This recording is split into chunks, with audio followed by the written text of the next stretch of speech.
اے اہل کتاب، تم ابراہیم کے بارے میں کیوں جھگڑتے ہو، حالانکہ تورات اور انجیل ان کے بعد اتری ہیں اور وہ پہلے ہو چکے؟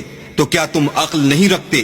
دیکھو، ایسی بات میں تو تم نے جھگڑا کیا ہی تھا جس کا تمہیں کچھ علم تھا بھی، مگر ایسی بات میں کیوں جھگڑتے ہو جس کا تم کو کچھ بھی علم نہیں، اور اللہ جانتا ہے اور تم نہیں جانتے۔ ابراہیم نہ تو یہودی تھے اور نہ عیسائی، بلکہ سب سے بے تعلق ہو کر ایک اللہ کے ہو رہے تھے اور اسی کے فرما بردار تھے اور مشرکوں میں نہ تھے۔ ابراہیم سے قرب رکھنے والے تو وہ لوگ ہیں جو ان کی پیروی کرتے ہیں، اور یہ پیغمبر آخر الزماں اور وہ لوگ جو ایمان لائے ہیں، اور اللہ مومنوں کا کارساز ہے۔ اے اہل اسلام، بعض اہل کتاب اس بات کی خواہش رکھتے ہیں کہ تم کو گمراہ کر دیں، مگر یہ تم کو کیا گمراہ کریں گے؟ اپنے آپ ہی کو گمراہ کر رہے ہیں اور نہیں جانتے۔ اے اہل کتاب، تم اللہ کی آیتوں سے کیوں انکار کرتے ہو اور تم تورات کو مانتے تو ہو؟ اے اہل کتاب، تم سچ کو جھوٹ کے ساتھ خلط ملط کیوں کرتے ہو اور حق کو کیوں چھپاتے ہو اور تم جانتے بھی ہو؟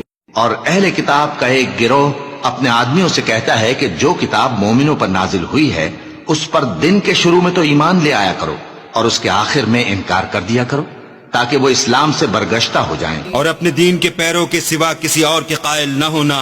اے پیغمبر، کہہ دو کہ ہدایت تو اللہ ہی کی ہدایت ہے۔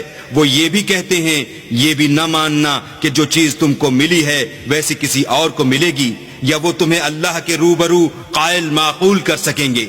یہ بھی کہہ دو کہ بزرگی اللہ ہی کے ہاتھ میں ہے، وہ جسے چاہتا ہے دیتا ہے، اور اللہ کشائش والا اور علم والا ہے۔ وہ اپنی رحمت سے جس کو چاہتا ہے خاص کر لیتا ہے، اور اللہ بڑے فضل کا مالک ہے۔